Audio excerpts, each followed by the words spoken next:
Hopes and dreams travel with you. He'll be an outcast. I'll kill him. How? He'll be a god to them.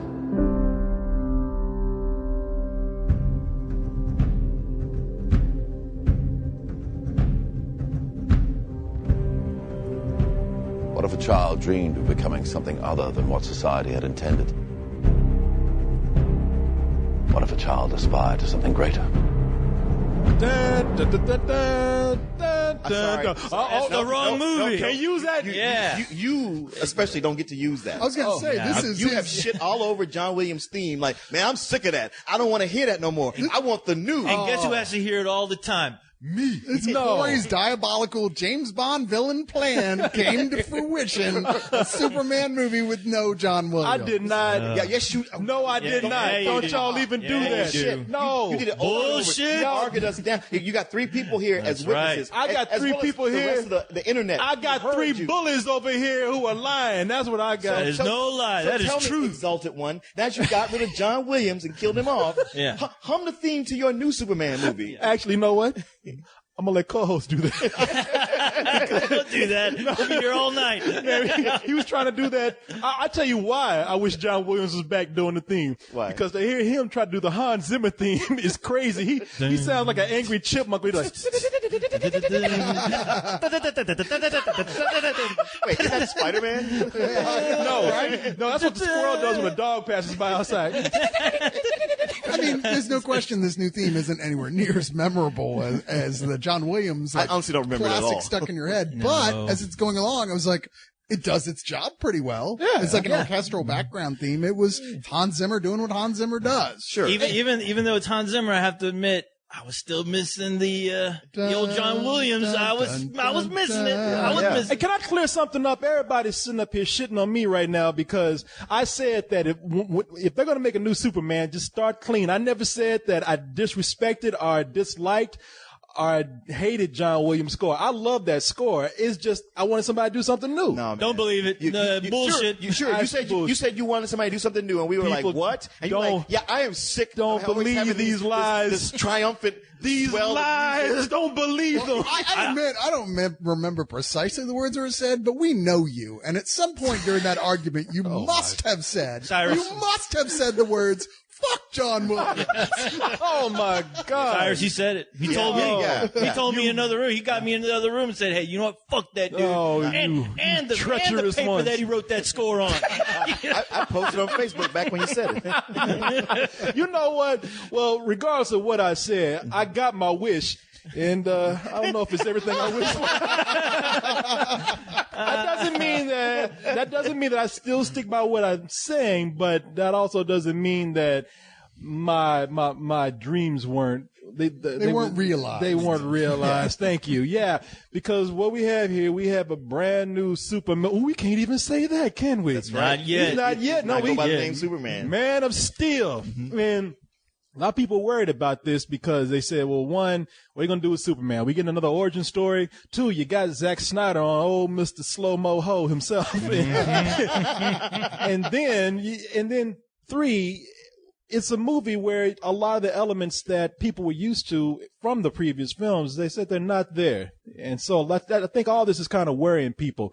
And some of those concerns, I think, are met, and some of those concerns, you should be still concerned. It's a new movie. That's pretty much what it is. It's a new movie, a new Superman, and from the get-go, either people are going to enjoy that ride or they're just not. Yeah, you know? say what you will about this film. You know, there's lots of criticisms to be made. There's lots of things to say good about it, but still, he definitely made a completely fresh and different Superman film that doesn't feel like any of the other Superman films. Except that it's kind of a remake of Superman 2.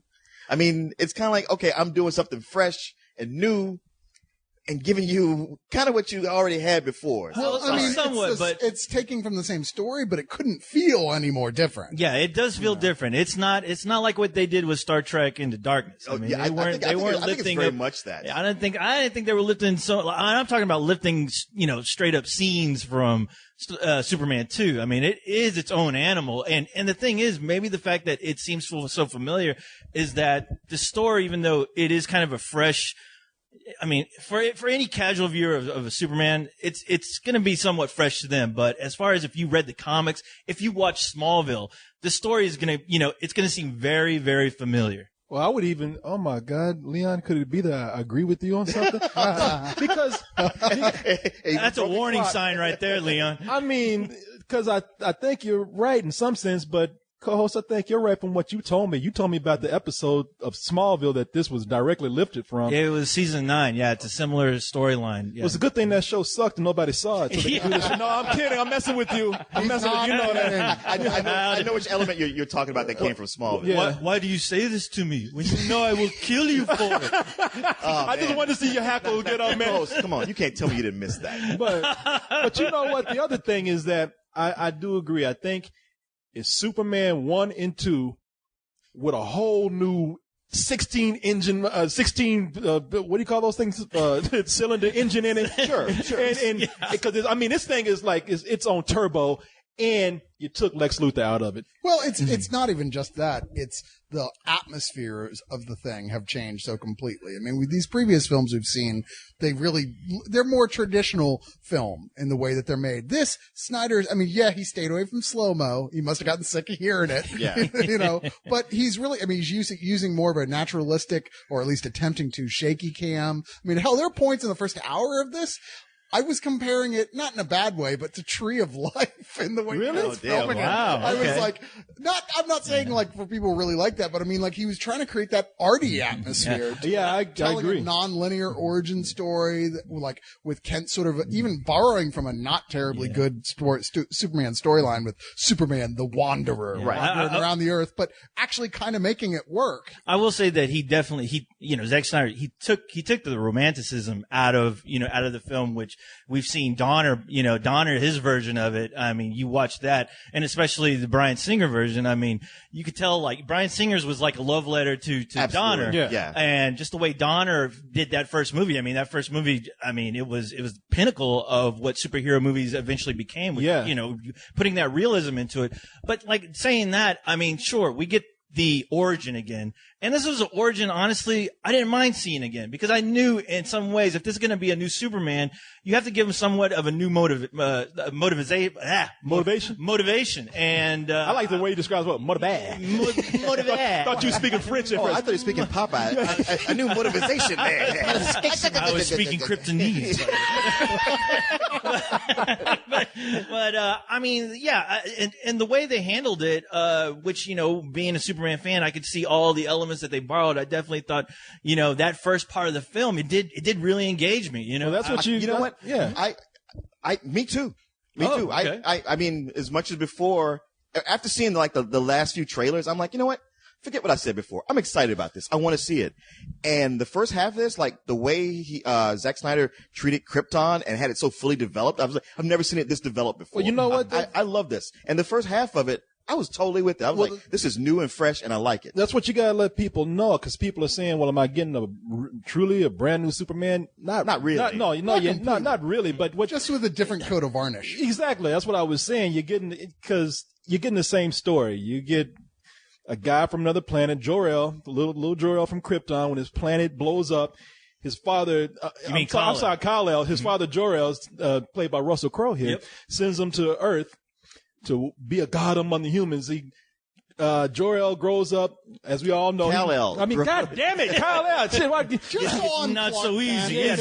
No, it is not. It's not easy speaking that Kryptonese. But he goes to Earth. We all know he gets taken in by a couple of hicks, the Kents, and he grows up honing in his powers until he becomes a superhero among men, and everybody knows him as Superman. I mean, we all know that story. Yeah, and now the thing is, like I said, that's missing is you don't have Lex Luthor. Instead, you have General Zod, who, when we showed him on the planet, he's all consumed with, he's like, hey, my people, I'm all about the people of Krypton, or whatever it takes, by any means necessary, And so when he lands on Earth, he sees that the only thing that's keeping them from starting a new Krypton is Superman, because Superman has fallen in love with the humans. And you know what? I agree with you. I think everybody's in agreement here that the beginning of the movie, the first half, I think it's a little melodramatic. The dialogue, I don't think, is that great. Yeah. But the way it's shot, because I was telling Leon last night, I said, you know what? First of all, they really sold the whole thing that Superman is an alien. Yes. They show the alien planet. You see alien animals, alien beings, and they all have alien architecture and all that kind of stuff. Krypton is, for the first time in the movies, such a gigantic part in and of itself of this film, not just in seeing Krypton, which is a pretty sizable part of the beginning of this, but its impact is felt all the way through because this is about Clark Kent trying to figure out who he really is. Like, where is that balance between the Kryptonian and his heritage and his new human heritage? I mean, that's ultimately the center of this whole film, even to the extent that, like, Russell Crowe's like, well, I'm not going to be just some hologram for 5 minutes. I'm going to be in this motherfucking movie. So they're like, I must interact. We'll have Russell Crowe in this whole goddamn It is like he lobbied for it. Like, wait, I'm not anywhere else in the script. Yeah. Get my agent on the phone. Exactly. I am Superman's dad. I need to be badass throughout this whole movie, Exactly. even though I'm dead. Wait, you gave Costner all these lines? No, cut him out. Yeah, Costner's give the me one who's barely in it. Yeah, Kevin Costner and Diane Lane. Diane Lane. They play the Kents that adopt them, and it's cool because they make them not so old. Yeah, Yeah, but yeah. like the Krypton part being such a big part of it, and the philosophical center here is why it makes sense to do more of the Zod story, at least ostensibly. The biggest problem is, like, while you've got all this heart going on, you've got this great character building going on, with the exception of some mediocre dialogue, but good performances to balance it out. Once it actually gets to the promised, what Snyder's been telling his audience all the time, I know what you want. You want to see Superman punch shit. When it finally gets to that, that's when you actually start to get bored. Well, that's what I like about the Chinese first part. proverb, be careful what you ask for. Yeah, the first part is as always, the origin story is the most interesting thing about superheroes. It's hard to follow up on that. And in that origin story they do here, the way they try to avoid doing just a retelling of the origin story is to just mix it up in time. Because a lot of stuff that you get is when Superman is, or Clark Kent, or Jor-El, whatever you want to call him. Kal-El! I can't wait to hear this edited. Good thing I'm not doing it. I just want to see if y'all listen. No, when Kal-El, whatever you want to call him, when he's on Earth, I like the way that a lot of people are going to complain about this, I think, but I like the way that Zack Snyder's filming it with handheld. It's a little too much sometimes, but it really does bring it brings a realism to this whole thing of an alien walking amongst people. And a lot of it literally is walking. Well, that's that. And you know what? I liked all that. And the shaky cam didn't bother me. It was like, thinking about it later though, it's like, he's 33 before he really becomes Superman. I'm like, 33? Fuck you been doing with your life, man? Just walking around, not doing jack shit. And now you want to be the savior? I guess. Well, it's funny, especially considering that, David S. Goyer wrote the script. I couldn't help but think about Batman Begins, the way they structured that movie as far as telling the origin that we're all familiar with, yet they do it in flashback sequences while he's kind of in his 30s thinking about what he needs to do. Same way Bruce Wayne did in Batman Begins. Because we have to understand why anyone would make the decision to become this person they become. It's a little bit of a commitment to be Batman or Superman. And we need to really feel it. And I think on that level, this gets it right. Yeah, it does. And, speaking of Kal-El, Superman, the guy, Henry Cavill. Jor-El! No, I'm saying. Anybody with me? Hold on. You've been waiting for that. Sorry. Scared me there. But, I was really surprised how much this guy, Henry Cavill, actually, he having barely any dialogue, how he was really pulling it through as far as, giving you a sense that, there is something going on in this guy's head, or he's trying to figure out who he is, what he's there, why he's on Earth. And I mean, just the scenes that they have him just, working odd jobs until he has to do something heroic, only having to go back into hiding because he doesn't want anybody to discover who he actually is. I thought Henry Cavill did a really good job portraying that version. He did. Yeah. And that's what this movie actually did that I don't think any of the other Superman movies have done. They humanized Clark Kent more than any of the other films by surprisingly making him so introverted that he's hardly talking. Yeah. And you know what? In Henry Cavill, who is Clark Kent / Superman / the Wanderer, Kal-El, but Man of Steel. Yeah, no, I think there's a humbleness in the way he portrays Superman too. You let them handcuff you? Wouldn't be much of a surrender if I resisted. And if it makes them feel more secure, then What's the S stand for? It's not an S. On my world, it means hope. Well, here it's an S. Where he doesn't seem as naive as he used to, or goody-goody. He actually seems some guy he seems like somebody who really does have a burden on him. He really doesn't want this. Well, it focuses so much on the xenophobia of humans, like this whole, people aren't going to, even Pa Kent's like, don't you go out there saving people and shit. What? Am I supposed to let those kids die? Hell yeah. Yeah, he goes, maybe. Like, really? They ain't my kids. That was ain't my kids. He's like, look, I'm saying you got to be safe. So As long as you bring your ass back home. I was like, son, do you want scientists to open your stomach up to see how you work? Do you want that? yeah, you're like, with what? Right. I know. Except for that one asshole at work. Can you take care of him for me? Yeah, Nobody suspect you. Kind of at least try to go, well, what would happen if there was Superman in our world? Like, Yeah. This actually happened. I think, like, for the first half of it, at least, yeah, that's part of why this Superman is the Superman that he is. Yeah. He's discovering that it is that important to him to save people, even if they don't want it. Yeah. That first half of the movie, there's a lot of dramatic beats. It's not always captured in the dialogue, but a lot of the acting and just the way it's filmed. Cinematography. The cinematography too. I think it's wonderful, man. I do. I was sitting there going like, wow, what I like so much about this is like, I don't know what it's going to do next. I mean, it's really writing a new blueprint. It's got a whole new look. Oh, they just did something I was not expecting. This might be my favorite movie of the summer. Yeah, even with then- you said you wonder what they're going to do next. Yeah. Well, let me tell you.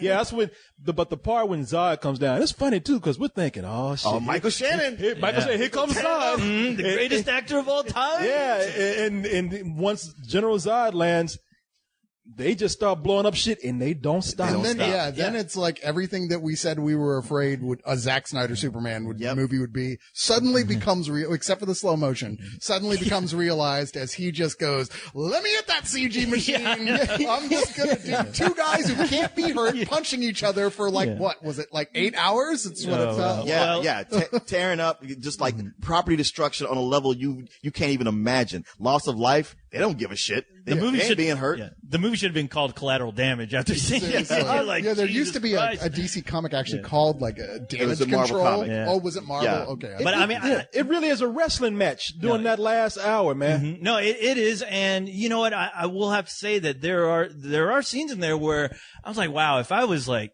honestly like 12 or 13 or just a kid watching this for the first time, I mean, I would have been completely just blown away and floored by it because honestly, despite there's a lot of fight scenes in this, but there are times when it slows down, and I'm speaking more so on the Zod Superman fight, where there's a lot of stuff that happens before it that it is sensory overload and you get tired. But when they actually had the two main guys who you honestly want to see, I thought the filming of that sequence was just incredible. I mean, it gave me the kind of goosebumps that I was looking for with the other fights, but it seemed like Zack Snyder was like, okay, let's slow this down. These are the two main guys that we want to see duke it out. Let's shoot this the way that people have been expecting this. And that fight scene, honestly, I have to say, just floored me. And I don't know, because there's a part of me that loves, if anybody's seen Justice League Unlimited, the last episode of that show had a fight between Darkseid and Superman. Sure. That just took my breath away. And I guarantee you they must have watched that fight sequence and tried to shoot it shot for shot because I mean it just looked amazing. And but then do it 10 times in a row. that's the thing. That's the thing. What you're saying about how well that was, it's like, but they had bored the shit out of me up to that point. So like by the time that came along, I was just like, I just want this over. I know, and that's the thing that's sad about it because you got too much of an appetizer before you got to the main course, But but see, you saying if you were a kid.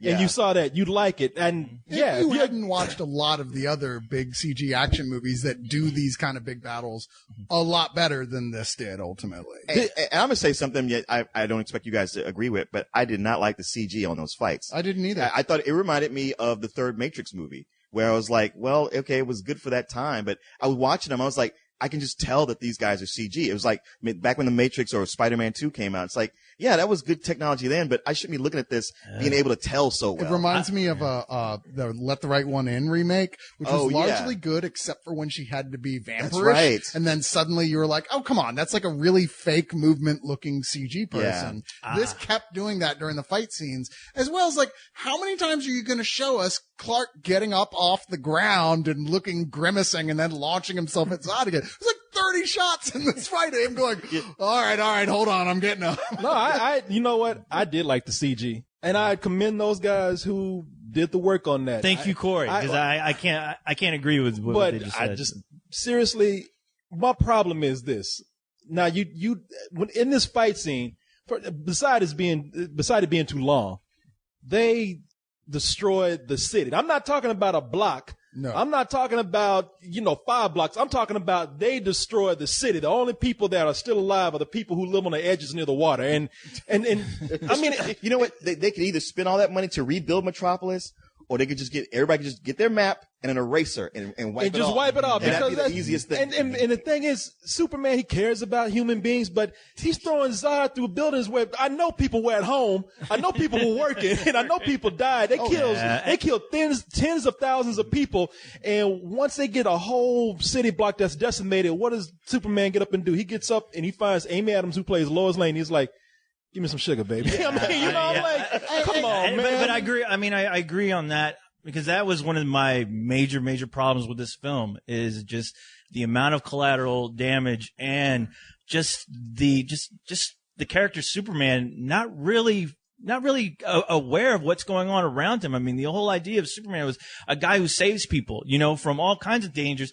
But with the fight scenes going on, I was like, wow, this is probably the most reckless Superman I've seen. Yet, I mean, I've seen him do the same thing in the animated series, where when those guys get into fights in a cartoon, there's buildings getting toppled over, but it doesn't register because it's a cartoon. But with this, I thought the effects looked so real that it was kind of uncomfortable for me to watch these buildings come toppling down, because it's like, wow, I know I'm still getting a sense of like 9/11 watching this, because I think it's exactly real. Exactly. I very much had that look where I was just like, man, I'm usually not squeamish about this, but that's a little too raw. And the movie takes such a realistic tack to it in the beginning, so when it does that later, that's kind of cartoonish. It doesn't feel right. And they end the movie on I'm not gonna say it's a comedic note, but they ended on a light note. Well, and this is supposed to be a darker film. Even the Avengers, when they destroyed New York at the end, they had a wall that they showed where people had died. That's true. Here, they don't give you one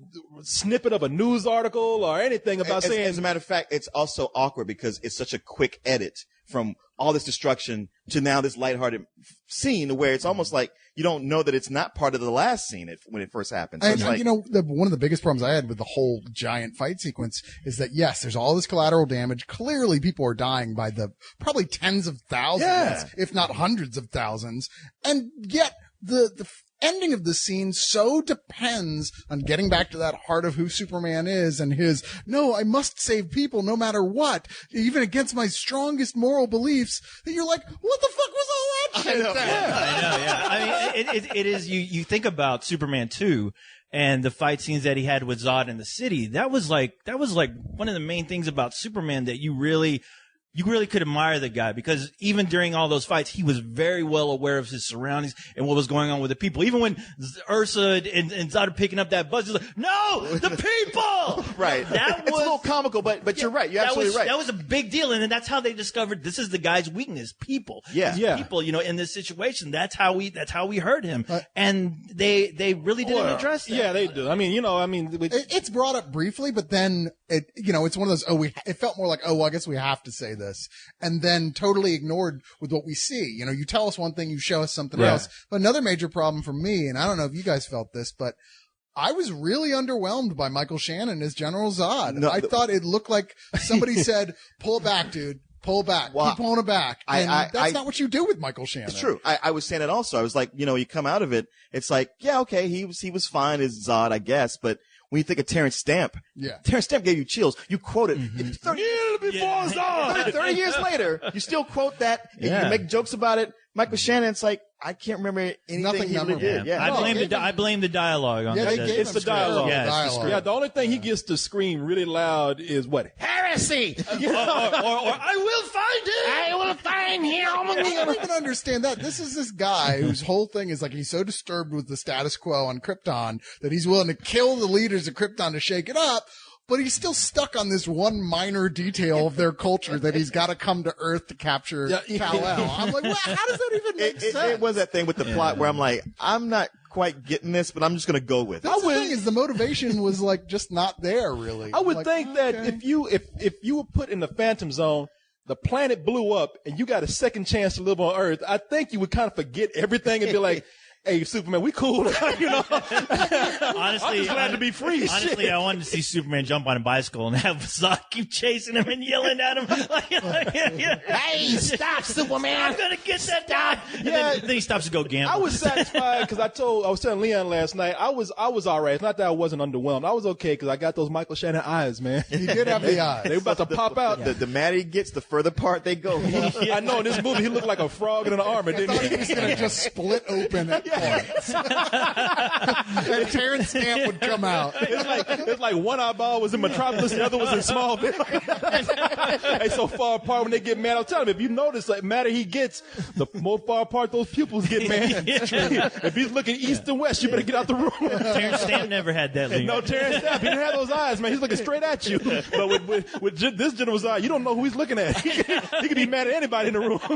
I'm mad at you. Who? I don't know who you're talking to. And Lawrence Fishburne. Now, again, Leon and I talked a long time about this last night, but I was telling him, I love Lawrence Fishburne in this, but the only thing that bothered me, he was playing the role of a newspaper editor. You know, the main editor. What's that? The general editor? Or the main man? The boss? The boss man. Yeah, he had the vest, he had the shirt, everything was clean and pressed, but then he had that one little diamond earring in his head. Man, get out of here with that. I know, but he said that last night. I'm like, what are you talking about? Or maybe it was a I thought maybe snowflake. your problem was that he's so good in it, and yet he's only there for 10 minutes. Are you mad mad that he's ripping off your style? I don't know. Yeah. he didn't ask me. They try and sandwich in a moment for him.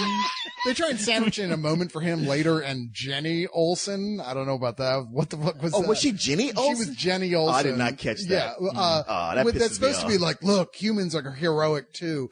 And it might have worked if we had seen anything more from him the rest of the film, but it was just kind of like, oh, well, by the way, here's the whole thing with Barry. Yeah. I thought he was really good for like the 2 scenes he's in. Yeah. That's kind of the thing with this movie is that the casting of it. I mean, I'm sure we're not going to be the only people to tell you that. I thought the casting was pretty spot on. I mean, especially everybody was good. Yeah, especially the chick Amy Adams who playing Lois Lane, which I'm always worried about how they portray Lois because she's a character they can easily fuck up and they can easily make her annoying. Okay. The thing about Lois Lane is at some point you should be thinking like, man, what a bitch. Mm-hmm. But you still like her. You come around to like her, but she has to piss you off at some point. I think there was a problem though, not so much in her performance, but what they did with her at points, because it was so desperate to say she's not just some screaming girl Superman saves. Look how brave she is. That they have her do stuff that's incredibly stupid. Yeah. Like, even early on, there's a point where she's like, oh, I'm going to see where that mysterious guy is going in this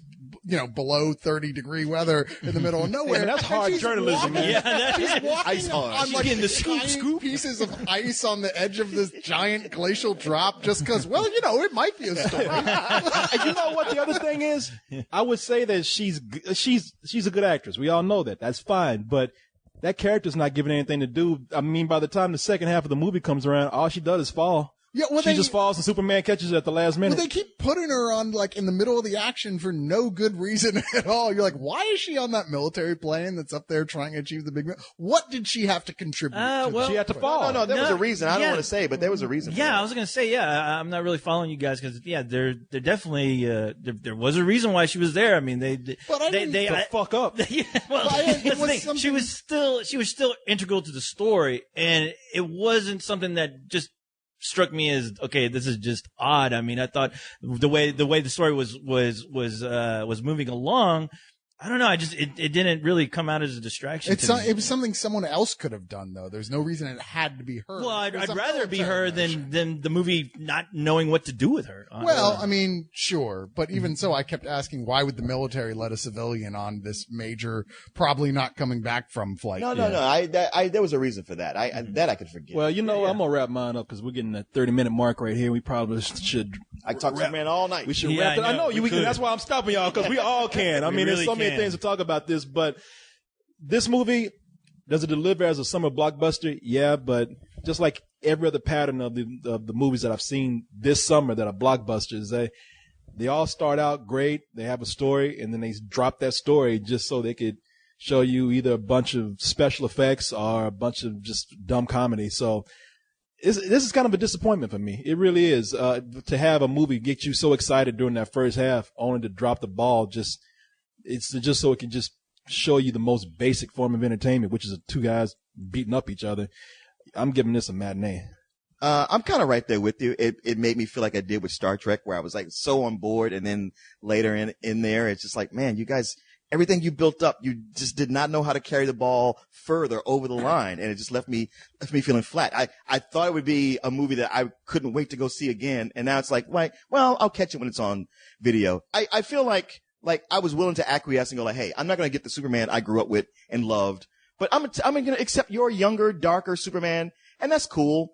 But in the end, I end up sacrificing so much of the character and the romance and the things I love just to get more fights and explosions. And it wasn't a fair trade. It's a matinee for me.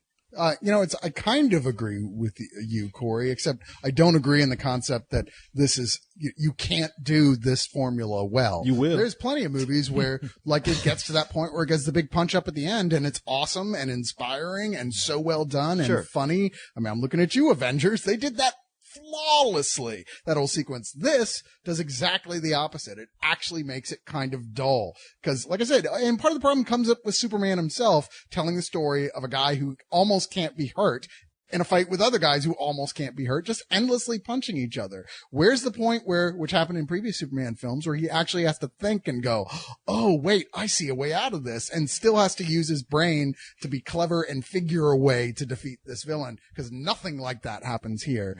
I just, ultimately, it lost me completely in the second half of the film, where I just didn't care anymore. I missed that first half. I missed the story with a heart. I missed those little moments where you got to see him be heroic as the guy who doesn't know if he's Superman yet. Those are wonderful moments, but even so, all the way through, there are those pieces where you're like, oh, that really didn't work. Oh, awkward. So I wish I could have liked this more, but ultimately it's a low matinee for me. All right. Yeah. It's this being like, wait a minute, how did we disagree? Well, because you started by saying that like you felt like this just like every other summer blockbuster. I hate that they all do this, and then you all get bored with the big punch up. I'm like, I disagree in that I think that that's a formula that can work really well. This just didn't work here or in Star Trek. I didn't say that. Go ahead, Carlos. You did say that. Something else to put on the board. Man, that I never said. Let me play back this recording. Man, fuck John Wood. I have to admit, there was a part of me walking out of this that my expectations, even though I tried my best not to have them, you're just going to have huge expectations for a new Superman film. It's sad to say that I didn't walk out with the excitement and joy I've had with another superhero franchise that I honestly love.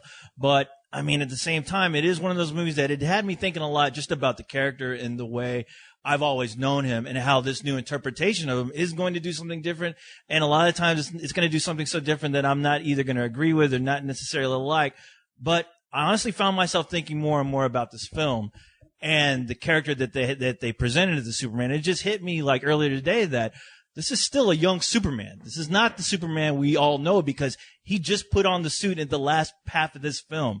So some of the things, if they explore that a little more in the sequel, it'll probably make me look at this film a little bit more differently, and I'm looking forward to that. But the movie I saw, it wasn't the great Superman movie I've been dying to see. But saying that, though, I did have a lot of fun. That first half of the origin was really fantastic. The last fight scene between Superman and Zod was brilliant, yet I cannot forgive the character aspects of Superman not wanting to save people during this cataclysmic alien space invasion where, you know, I was like, please just save one person. That's what I want to see. Just one. Please. Yeah. Just let me know. He truly this is- did not give a shit. Stop I throwing know. people Yeah, I into know. buildings. A cat in a tree, anything. Cat I in mean, a tree, you think about something. it, like Yeah. 9/11 did so much less damage than Superman did. Yeah. Oh man. Yeah. But then again, if you go back, I mean, honestly, I was like, maybe he didn't have time because he was getting thrown the fuck all over the place with. So I mean, believe me, there was no slow mo. It was all fast mo in this damn movie. Yeah, So yeah. I mean, That's I don't true. know. If you want to see Superman get his ass beat for an hour, then this is your movie. I mean, because he's still learning to fly in this movie, but oh man, just. I'm gonna say that it and I never use this rating because I think it's ridiculous, but I want to say I'm gonna give it a low full price because there's still a part of me that wants to go see it again, and I'd be willing to pay $12 again to see this and really soak in it for a second time. I think this is one of those movies that for certain people, you're going to want to see it again just to soak it up, just to make sure everything you saw before is exactly how you thought about it and how you interpret it. So Now that you've said you've given a movie a low full price, you can't call it ridiculous. I know. Exactly. I know. It was Hey, worth it for that. First time for everything. I yeah. know. Yeah. You had to do it riding that super dick, didn't you? There ain't no better thing to ride in the world than a super dick. Even if you watch it again, it's not going to turn into Tom Welling.